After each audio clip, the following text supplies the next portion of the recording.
So when I talk about changing or reversing the direction of the conflicts, um, one area you definitely need to focus in on is individuality.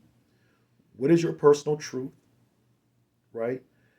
And how does your truth coincide with your lover or lovers?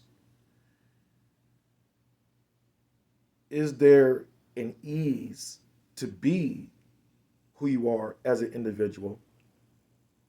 Is the chances high or low that's going to require you to compromise who you really are? Uh, there's several things you want to look at in terms of individuality, and then also looking at what do you need, not based on what you want. Start off what you really need.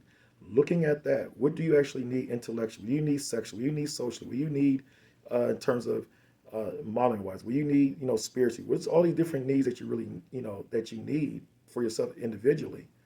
Um, so that way, when you're aware of that, hopefully you can make a more better choice, but you could maybe communicate that and express that more easily, and you increase the chances for harmony to fit for you because the potential love interest or your love interests are able to embody the truth you have, and you're able to embody theirs. So there has to be a space of individuality that can never be compromised. As soon as the individuality gets compromised, you are planting seeds for conflicts to arise. And the more further you're away from being an individual in a relationship, the stronger the impact of that conflict is going to be when it begins to really grow and manifest real strong. So it's very important to catch things while they're small and look at the individuality. If you feel like you're compromising yourself on it as a person, you need to make sure you communicate that and let them, express your truth. So your first truth begins with you. And so if that is seem like it's not able to be welcomed, then you're going to have to rethink what your interest is in a particular lover or lovers that you might be thinking about um, trying to form some type of connection with or alliance with. Okay, so I will, to reverse the direction in conflicts in relationships, you got to look at the individuality. It's from the individual. I like to always say separateness leads to togetherness. There is no togetherness without the separateness. You've got to have the separateness, and the separateness is the individuality.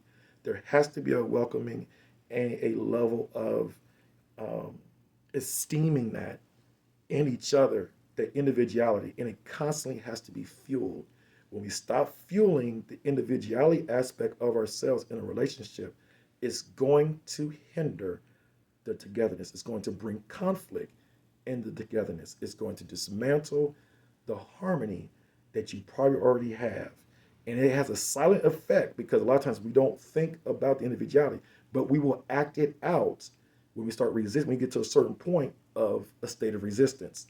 So if you're experiencing that, the state of resistance in a relationship, pause and really look back and be like, ask yourself the question, where am I compromising my individuality, or where is my individuality being violated, and am I violating the other person's individuality? Am I challenging their individuality? Am I making them try to conform to something that they're not? So we really got to really look at that and be honest with that. When we do, and we get honest about the individuality piece and the separateness piece, then we increase our chance to bring improvement in the direction of the relationship. This is a key area that we have to visit in order to reverse the conflicts on the side of relationships.